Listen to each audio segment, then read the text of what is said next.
Hey guys, welcome back to another video by Scully.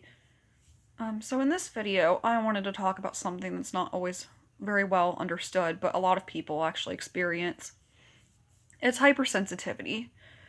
Hypersensitivity is not very well understood, not only because not everybody deals with it, but it kind of comes in different forms. Like, for some people, it can be tactile sensations, like certain textures.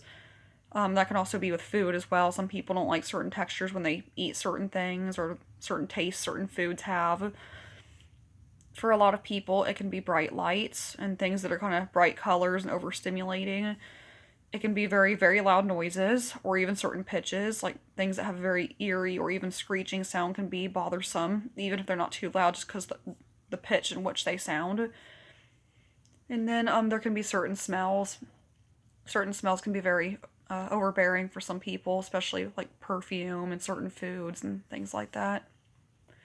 So yeah, really any of the five senses can deal with hypersensitivity, and I think most people who have it probably have it in multiple areas instead of just one. So what conditions typically have hypersensitivity? Well, the main one people know about is autism. I think there's kind of some stigma with that because people assume that if you're sensitive to certain things like sounds, that it's automatically that every time, and it's not always.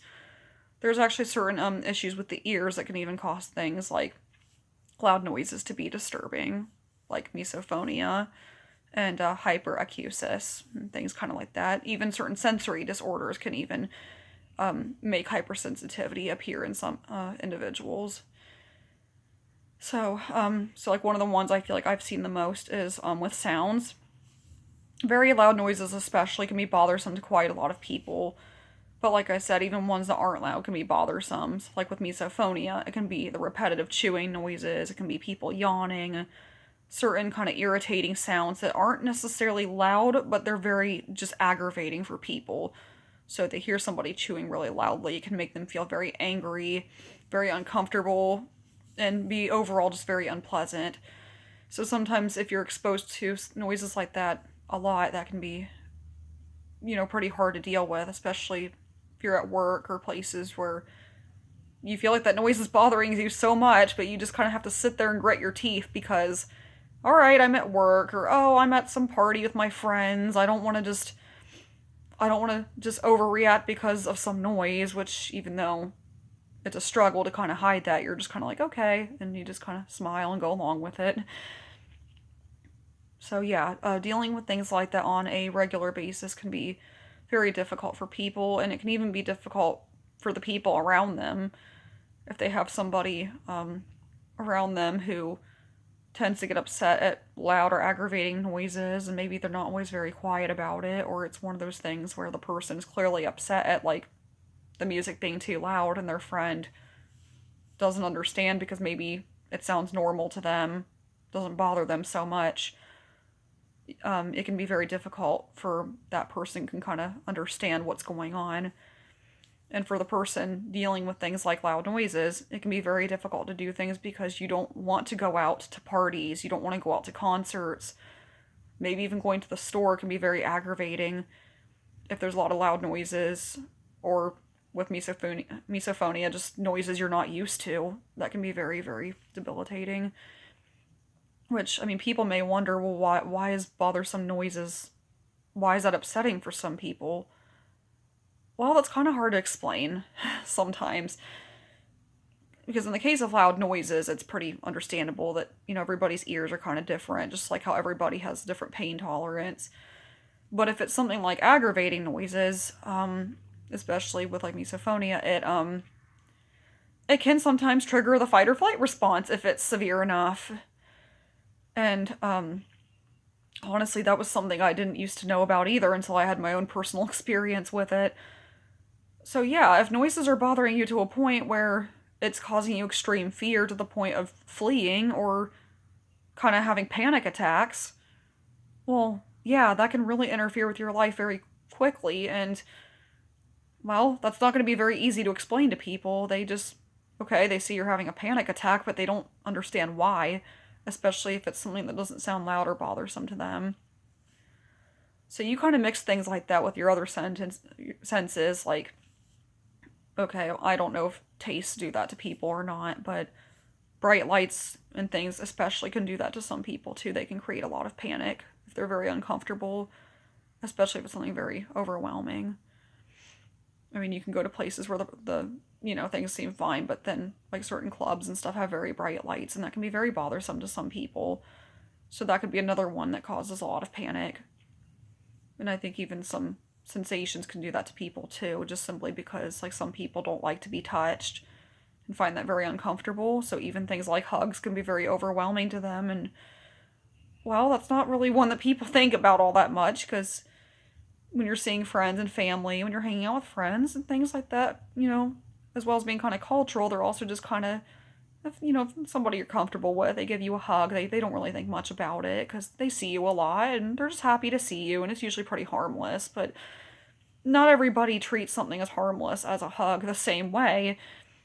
And not only if they're not expecting it, because that can be a little, it's probably not usually a big deal, but for some people that can be a little shocking because they weren't prepared for it. So then that might get a little awkward if they don't know if they're supposed to back up or just kind of go with it. But then if it's like a touching kind of sensation, well, some people are very picky about their personal space too. And if you're ever doing anything like even shaking hands or hugging somebody, that can get pretty deep territory pretty quickly. So if you have somebody who's really kind of weird about being touched, or even just personal space for that matter, that could make them pretty uncomfortable. So hopefully if there's anybody with issues like that there could be some sort of kind of awareness about that.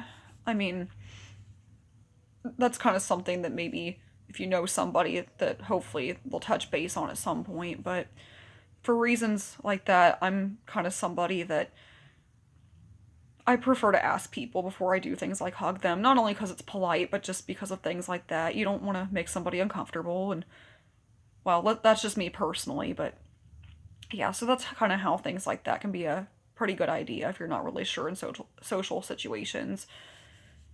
Kind of make them go more smoothly. In regards to things like loud noises, that one is a lot trickier because there's always going to be loud noises in life that you're not going to always be prepared for. Like fire alarms go off, you don't really have a lot of warning when that happens, and going outside, especially like downtown, there's going to be ambulances and loud noises and things like that kind of just happen, and you don't always get a lot of warning. And I think a lot of them are pretty brief, but if you ever have to be exposed to something like loud noises for a long period of time and it's something that makes you uncomfortable, you probably find it pretty helpful to get a pair of just those pretty small earplugs, like the little earbuds, kind of almost like what you have on a headphone, but they're like the ones you see people buy when they know they're going to go swimming and stuff like that. I always found this rather helpful if you go to things like a concert anyway, because you want to protect your hearing, and prolonged exposure to loud noise like that, especially if you have alcohol, can damage your hearing.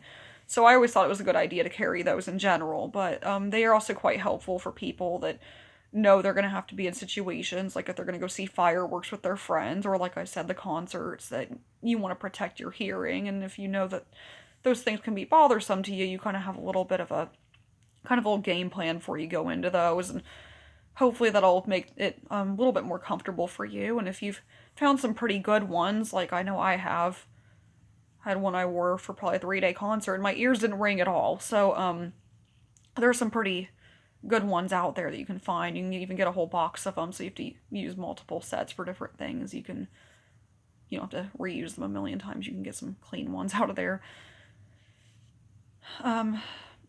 In terms of the hearing one, sometimes exposing yourself to, not all at once, of course, but if you kind of get yourself maybe used to a certain volume of noise and kind of just gradually work your way up, you can kind of desensitize yourself a little bit, and that may work better for some people than others. But I know I've read up on, sometimes the best thing you can do is just kind of work your way into it, because you can't really always jump right into things to fix certain issues. Sometimes you just have to kind of work at it gradually, and it will improve. It just takes time and patience, and sometimes trying different things, like maybe music instead of just any old loud noise exposure, because you don't want something that's completely overwhelming to try to desensitize yourself to. So there's things like that. I know with certain touches, that can be harder as well. Um, I know some people are kind of funny about certain fabrics on clothing too. So if you have any that are kind of more pleasant, I know some people have to cut the tags off their shirt so it doesn't like rub up against them because that can be pretty irritating. So kind of little tricks like that to kind of get used to that. With certain smells, that's going to be a little bit harder as well. I guess a lot of that is kind of just if you ever do wear anything like perfume, don't try not to overdo it, especially if you have things like asthma and other conditions, because you don't want to trigger those issues either. But yeah, with smells, I feel like sometimes it can be the strength of the smell, and sometimes it can just be certain smells altogether you just find very repulsive. So you're probably not the kind of person that's going to want scented candles or, like I said, perfumes and just certain things that have heavy odors to them. And, be sure you keep your clothes pretty clean and maybe try to find detergents that aren't too overbearing either, because some of them are really nice, but they are very heavily scented. And things like trash bags and stuff too can be scented fairly heavily that some people aren't used to as well. So just kind of finding some things that work pretty well. Like I know there's some all natural brands for things like shampoo that get the job done without too much of the fragrance. So hopefully that's helpful for a lot of people. Like I know I have a relative who really likes Burt's Bees because they're all natural. Chapstick, shampoo, I think even makeup too. So kind of things like that. With laundry detergent, there's a lot of different varieties, but I think we've kind of had to switch on those a little bit too. Some people might like the liquid detergent more than the powdery detergent. So even things like that can make a difference too. So yeah,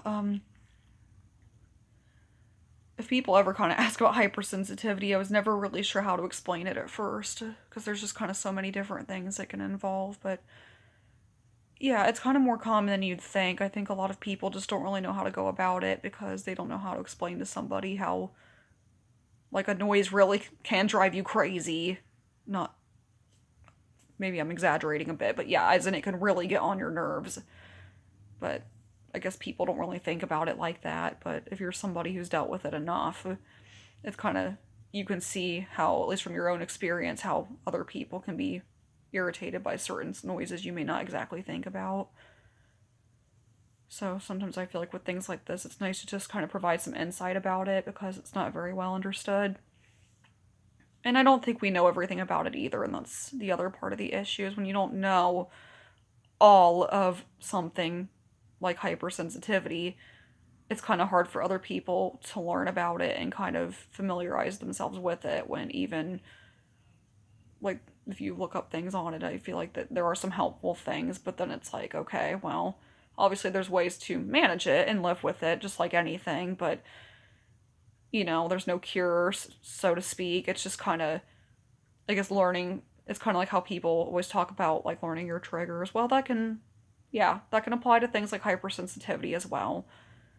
So kind of learning what you're sensitive to and just kind of being on watch for certain things or knowing if you're going to go to certain places, they may have things that are a little upsetting to you, like loud noises. You can kind of prepare yourself and plan accordingly. And it does take time, but usually if you kind of notice things like that enough, you kind of start to get a feel for like, okay, the music's all right at this volume, but not this volume. Or, okay, well, this is fine, but then sometimes there can be unexpected ones, like a balloon popping, that you're like, oh, wow, well, that was loud. I wasn't expecting that.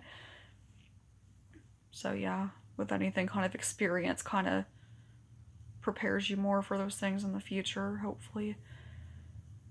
So, yeah, that's just a little scoop on hypersensitivity.